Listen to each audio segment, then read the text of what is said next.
Sim. Quer fazer uma introdução? Fica à vontade. Sim, esperar o povo entrar. Gente. Surpresa total hoje. Presente para vocês aí, né? Com o Cláudio Fernandes. A gente vai falar sobre Tantra, maravilhoso. E ele me deu essa honra de poder compartilhar com vocês através da live, gente. Maravilha. Muito obrigado, Noemi, por agradeço. Cuidar assim, na tua rede, não? E hoje é o segundo dia, não, que estamos em um curso em onde estamos falando de Tantra, especificamente Tantra para casais, não? E eu falava que quando falo de casais, não estamos só falando, não, de casais na relação de um casal, sino de relações humanas. Relações humanas no sentido energeticamente, não? Como se relacionar. Tantra, basicamente, é um trabalho não, de energia. Tantra, a palavra Tantra significa trama. Justamente a trama, não, do universo, a trama que liga tudo, que é uma trama energética, que não perspassa, nós mesmos somos parte dessa trama. Então, realmente, quando falamos de Tantra, estamos falando de uma relação com nossa própria energia, com a energia de nossos parceiros, não só sexuais, estamos falando, não, sino com as pessoas com quem nós trocamos. Então é muito mais extenso o Tantra, é muito mais que simplesmente sexo. Sexo é uma parte, sim, mas é muito mais que isso. A relação energética que você estabelece. Obviamente, quando ela involucra numa relação mais profunda, é uma relação sexual entre dois seres humanos, não importa do que gênero, não? Esse processo se torna mais intenso, certo? E também essa relação energética com o resto não, do mundo e do cosmos, não? E isso é uma continuidade. Nós, o outro, o cosmos, não são etapas separadas, não são elementos, caixinhas, não? Esse bloco separado, sino que o que Tantra te dá essa percepção, em realidade, não? De que nós somos parte de um contínuo, não? Que de alguma forma todos nós estamos ligados, certo? E se tornar consciente dessa ligação e de como essa trama energética realmente é um espaço de troca, é particularmente importante num momento da humanidade como este, para recuperar essa imagem. E, no princípio, a forma mais simples é recuperá-la com um mesmo, na prática individual do yoga tântrico, que é essa, não?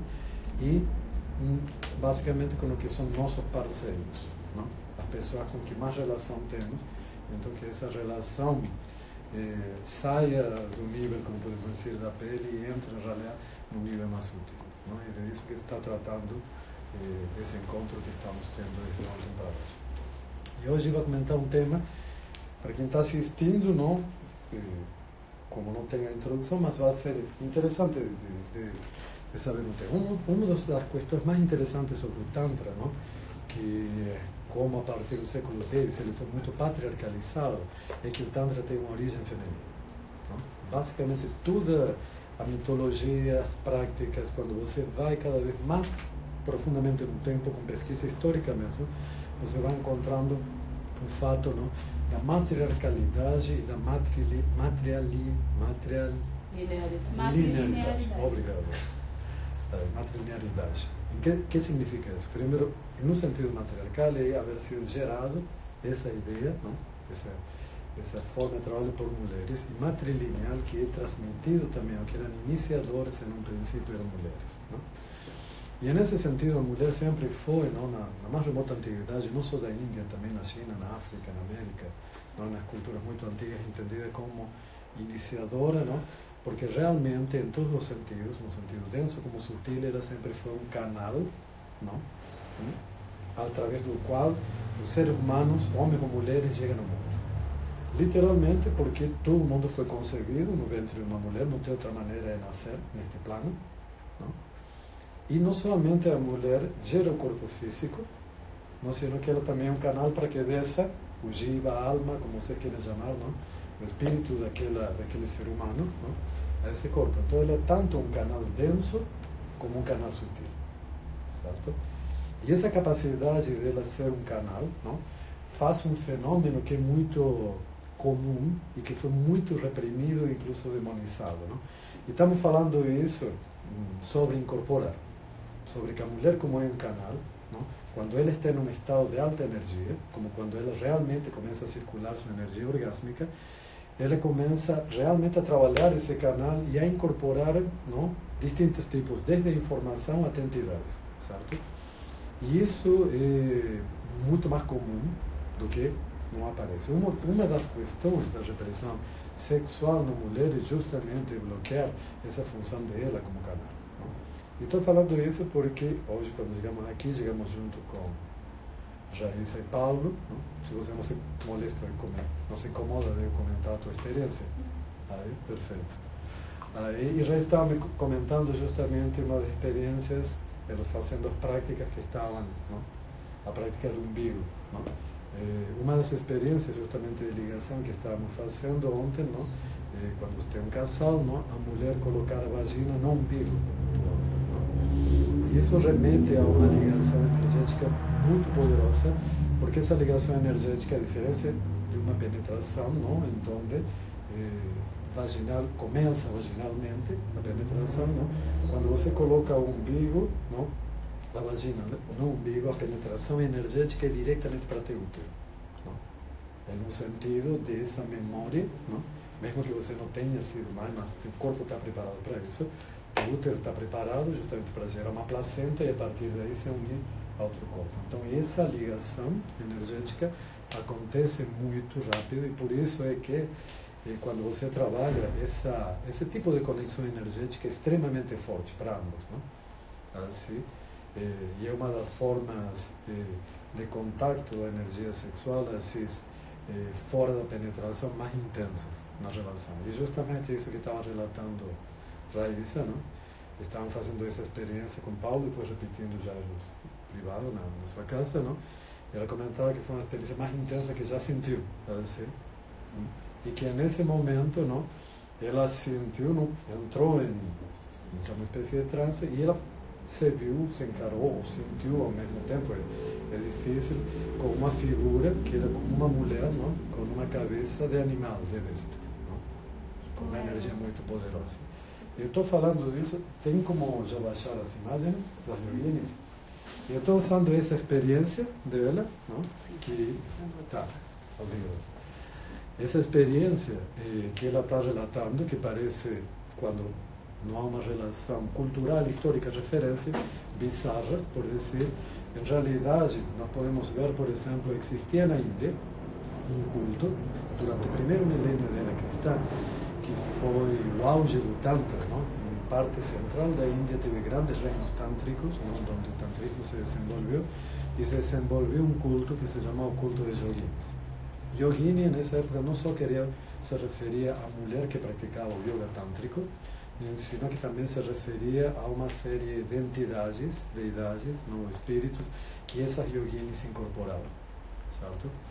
E a representação que temos dessas yoginis, não?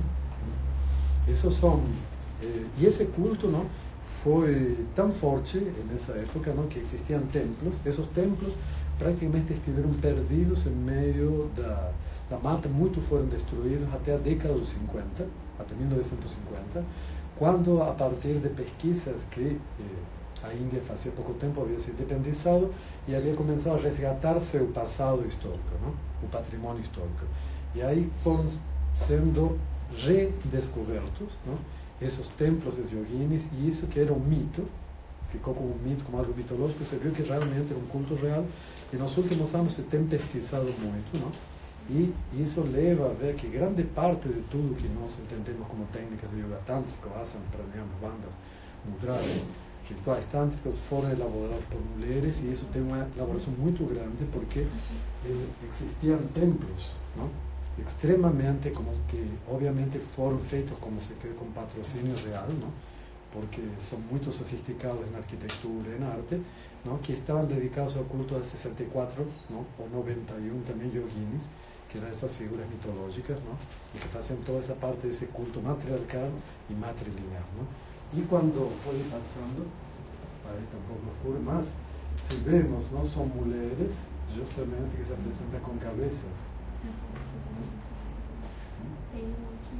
Esse livro que está aí justamente é o livro de tem um livro mesmo?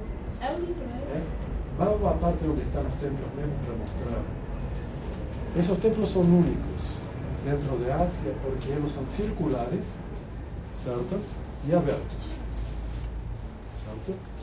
Porque justamente esos escritos decían do céu para as mulheres incorporarem dentro, aconteciam os rituais, ¿no? Então as mulheres, em meio dessa relação sexual, incorporavam essas entidades que eram as yoginis, ¿no? Esse templo era circular e em cada um desses nichos, que você vê que compunham as paredes, ¿no? Estavam as 64 imagens, ou 91 de acordo, ou 42, de acordo ao tipo de culto que existia, ¿no? Das yoginis, dessas entidades que eram incorporadas pelas yoginis humanas praticantes, ¿no?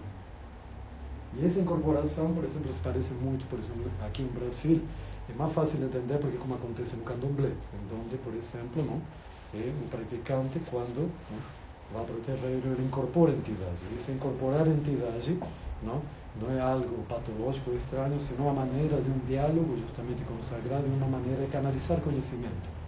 Porque quando essa entidade é canalizada, não, como o candomblé, ele dialoga diretamente com a outra pessoa, aconselha, de alguma maneira traz esse elo direto, não, em onde, como nesse tipo de culto, não, aquele que estava relacionado conseguia dialogar, não, com uma divindade que não estava lá no céu, sino que descia e estava em carne e osso com a pessoa que incorporava, não? E era literalmente uma via, um canal de conhecimento, não? E por que estou falando isso? Não? Porque muitas vezes, quando você começa um trabalho real, não? De yoga tântrico, mulheres, não? E você parte do que é muito comum no neotantra atual, que está excessivamente genitalizado e entendendo o tantra só como uma parte do sexo, como se fosse uma espécie de jogo erótico sofisticado, não? E em realidade, para o tantra, o sexo não é um fim, é um médio, não? Então, quando realmente você começa a desenvolver, a tua energia sexual começa a subir, não? E você começa a perceber que essa energia te permite experimentar outro tipo de abertura de consciência. Uma das coisas comuns que pode acontecer é que você incorpora. Não é algo estranho, não? E falo isso porque normalmente quando uma mulher experimenta isso, não, se assusta muito, tanto o parceiro, não, como a própria mulher, assim, porque é uma experiência em nossa cultura ocidental, não, que foi demonizada, não? Em nossa cultura ocidental, a incorporação é possessão demoníaca. Então, quando você incorpora uma entidade, certo, é visto culturalmente, nosso referencial é negativo. Aqui no Brasil, nem tanto, não, porque temos justamente toda uma questão que vem, não, dos cultos afros, não, que tinham isso como centro, não, e também do xamanismo, não, dos próprios indígenas, que também incorporavam, também viajavam. Então, essas culturas viam como positivo esse diálogo, não, essa possibilidade de você trazer uma outra entidade. Já não, toda a cultura cristã europeia demonizou justamente isso, que também era comum, por exemplo, entre os povos célticos e germânicos, não? E que eram mulheres também, né, que faziam isso, no que foi chamado de bruxas, certo? Aí, então foi demonizada a questão. Quando qualquer diálogo com alguma entidade que entra no teu corpo, aquilo é possessão demoníaca e é visto como negativo, certo? Então isso é uma marca realmente em nosso consciente coletivo, não, muito forte e difícil de trabalhar, mas geralmente mulheres podem canalizar, não, esse tipo de experiência e também outros tipos de informação. E uma das questões justamente das mulheres serem centros desses cultos de trabalho como o yoga tântrico, não, é porque mulheres são canais abertos, realmente. Não só são canais abertos, não, e a partir da energia sexual é que esses canais se abrem, sino que ela pode também aprimorar como sintonizar essa energia. Não são canais abertos para qualquer coisa, sino que cada mulher, não, de alguma forma pode entender para onde ela, cada uma, se comunica e como ela lidar de uma maneira consciente, não, assim, com essa conexão, não, e usar essa conexão para o que ela quiser, não, para um equilíbrio dessa vida. Não é algo patológico, nem é ni algo extraño, ni algo demoníaco, certo? E isso é uma das características justamente que várias coisas levaram a reprimir a sexualidade feminina, não? Primeiro, como falava, não, porque não, evolutivamente a função do orgasmo é fazer a mulher mais inteligente, certo? Então, uma mulher que realmente eleva, não? Porque o orgasmo da mulher, quando acontece completo, eleva literalmente esses órgãos sexuais até o córtex. E o estímulo final é cortical. Ele realmente ativa, não? Toda a tua função cortical, não? Ela quebra, ou, como podemos dizer, abre os circuitos, não? Onde normalmente circula a tua atividade cortical, não? À medida que nosso cérebro vai se desenvolvendo, não? E nós vamos aprendendo, vão se formando literalmente vias neuronais, não? Que criam o que podemos chamar a maneira de como nós pensamos, não? Modificar nosso ponto de vista do mundo também a um nível denso, não? A um nível físico, representa que outros tipos de conexões vão ser feitas no teu cérebro, não? Para isso, de alguma maneira, você tem que quebrar, não? As conexões que estão aí. Tem que haver algo que te faça sair do caminho, não? Que está. E essas são as funções que tinham, por exemplo, a sexualidade sagrada, as plantas de poder, as formas de dança estática, as práticas do yoga, não? Por exemplo, as práticas taoístas, não? Internas, tinham a função, não? Entre outras questões, através de estados de alta energia, não quebrar esses caminhos comuns, que são como tua visão cotidiana do mundo, e criar uma outra experiência de abertura. Por isso é que nós vemos a mulher tem essa tendência a ser, como se fala, mais curiosa que o homem, está mais aberta a novas perspectivas, não? Porque realmente dentro dela tem esses caminhos, e esse caminho está ligado à sua vida sexual. A repressão sexual dentro da cultura patriarcal não está ligado a esse mito, não? Como ontem falava isso, não? Que o homem reprimia a sexualidade da mulher, queria que só transasse com ele para saber de quem era o filho, não? Tanto assim, porque antropologicamente, entre culturas patriarcais, não? A filiação, não? Para quem você passa, como digamos, ter poderes econômicos, políticos, sociais, como patriarca, não está diretamente ligado à filiação de sangue, não? É um dos processos. Em realidade é isso, não? Porque essa castração da mulher, castrar, não? O prazer sexual e o orgasmo da mulher, que não tem só uma função naturalmente genital, sino que tem uma função de fazer ela independente, de fazer ela justamente de ser, de ter um pensamento inovador e revolucionário, de olhar desde novos pontos de vista, não? E, em realidade, não? Essa é a função que foi reprimida, não? A sexualidade implica uma repressão muito mais que simplesmente do ato sexual. Implica uma repressão da mulher pensar livremente. Porque quais são as duas coisas que te impedem numa sociedade patriarcal? De você ser dono de teu sexo e de teu prazer, e de trabalhar e criar. Você apenas pode cuidar de teu hogar e ter filhos e cuidar de teus filhos. Mas você não pode trabalhar, não pode ser criativo. E a repressão sexual está diretamente ligada, não? A essa tua possibilidade de desenvolver tua independência, e não só a independência econômica, sino fundamental tua independência de critérios, não? Tua independência mental, intelectual, não? E em si, não? O trabalho do Tantra sexual não é um empoderamento do sexo para que você, como muito está acontecendo agora através do Tantra, você está assumindo o papel de objeto sexual com felicidade, não? E aí saem, não? Por exemplo, artigos de mulheres que dizem que se dedicam ao Tantra com nota 10 conselhos para enlouquecer seu namorado na cama. Entende? Isso não é Tantra. Isso é simplesmente você assumir, não, o papel de objeto sexual, entende? De uma maneira contente, porque agora é Tantra. Isso não é Tantra. Tantra é justamente o contrário disso. Tantra é exigir justamente que o teu parceiro te olhe como que você é. A função do homem no Tantra é, como ontem fazíamos, enxergar primeiro a mulher em seu potencial, não no modelo que a cultura te ensinou que a mulher é, senão abrir literalmente, fora de preconceitos, olhar essa mulher particular que você tem em frente e que acontece quando ela realmente se conecta, e que acontece realmente quando ela conecta com seu potencial, não? E você não é aceitar, não? Porque aceitar continua sendo uma palavra, não? assim, de quem está no poder. Não, eu te aceito. Não, não é isso. Não? É justamente o contrário. Você, não, se conectar com aquilo, não, e permitir justamente que essa energia te transforme.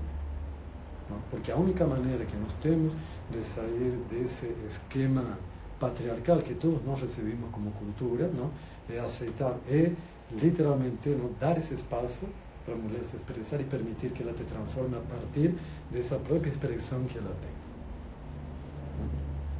E o mais interessante de tudo isso, não, que quando você começa a relacionar com esse mundo feminino, é que cada mulher é como um aspecto particular, diferente dessa expressão. Não? A deusa, como fala, não são 3 ou 4 rostos. A deusa, não, como em um sentido, não, em um sentido tântrico, não, ou o taoísmo alquímico mais antigo, não, tem tantas faces como mulheres existem. Não? No sentido, e isso quer dizer não, que atualmente também há uma romantização dos rituais tântricos. Não? Há um ritual tântrico, a mulher é cultuada como a deusa. Não é algo formal ou burocrático. Não? Isso se refere a uma relação objetiva e real. Não? Não é que nesse momento do ritual você é a deusa e é, sei lá, Lakshmi, e eu te visto como ela, senão continua sendo um teatro que nós fazemos, no entendimento. Esses rituais tinham um formato porque eles estavam em uma cultura e em uma época. Não? E dentro dessa cultura e dessa época, esse formato era adequado aos objetivos. Mas não reproduzir um ritual tântrico, como era no século 8, 9, da cristã, não tem nenhum sentido. Nós temos que entender a essência de que se tratava disso. E a essência disso é literalmente que você pudesse olhar para a mulher que estava em frente de você sem não, todo o peso, sem todo o arcabouço não, cultural que te limitava a uma visão patriarcal. A função de todos os rituais tântricos de mão esquerda é quebrar não, assim, não, essa carapaça cultural, não, que era a cultura védica nessa época, não, e você, quebrando tudo isso, poder enxergar de outra maneira a essa mulher e aí realmente fazer contato com essa energia. E nós, neste momento, estamos na mesma situação. Não? Nós precisamos, a nível não, de situações que nos façam quebrar a maneira comum que temos de relacionar. Não? Que para o homem é profundamente insatisfatório. Não? Porque cada vez vivimos mais em uma cultura masturbatória para o ser humano. Não? Quando você considera uma mulher objeto, mesmo quando você está se relacionando com uma mulher real, é cultura masturbatória. E neste momento, com, por exemplo, que é pornografia 24 horas por dia na internet, livre, gratuita, com acesso para todo mundo, não? Essa é a realidade. Não? Como situações muito objetivas, assim, em onde você tem casais onde o homem prefere se masturbar em frente à internet, vendo pornografia, que ter relações sexuais com a mulher que está. Estou falando de casos bem concretos que a gente conhece. Não? Então, e isso, não, independentemente de que você possa falar, não, mas eu não sou um homem que reprime, agrede toda mulher, isso continua sendo parte da cultura patriarcal que nos limita completamente, que te deixa não, tão impossibilitado de uma relação real, não, que a pornografia, em uma tela, aí, se torna mais atrativa que a possibilidade de relação com uma mulher real. Então, falar de Tantra nesta época, não, em relação de casais, significa falar de todas essas situações. Não é simplesmente de qual posição ou qual jeito você pode ter mais prazer. Não? Tudo isso até é algo que, se você tem uma verdadeira relação com o teu parceiro, com quem tem, vai surgir de maneira natural. Não? A exploração, por exemplo, que seria a parte física do prazer, até parte, como digamos, do que poderia ser um relacionamento sadio, quando realmente é uma conexão. Não? O mais importante para um relacionamento sexual não são protocolos sexuais, como agora te querem vender que é Tantra, entende? Os rituais que de alguma maneira vão criar de alguma maneira mágica uma questão, não vão abrir teu relacionamento. É mudar realmente nosso ponto de vista, é mudar como nós pensamos a relação, como pensamos a família, como pensamos a relação com a natureza. Não? A agressão, como agora está acontecendo a partir deste governo fascista que nós temos, não? Contra a Amazônia, por exemplo, é exatamente o mesmo que a agressão que está acontecendo contra a mulher, porque não, justamente a natureza é mulher. é feminina. Então estamos falando de algo muito mais profundo ao falar de Tantra. E isso é um resgate em nossa época e em nossa cultura verdadeiramente do que seria, não, o pensamento tântrico. É uma mudança não só em relação à mulher, sino em relação a como nos relacionamos com o planeta, com a natureza, não? Com nossa própria vida. E é isso aí. Gratidão. Muito bom, Cláudio. Presente para vocês, gente. Depois eu deixo aí o contato dele para vocês seguirem. Tá bom? Beijos. Agora não é possível de transmitir mais, né? Gratidão.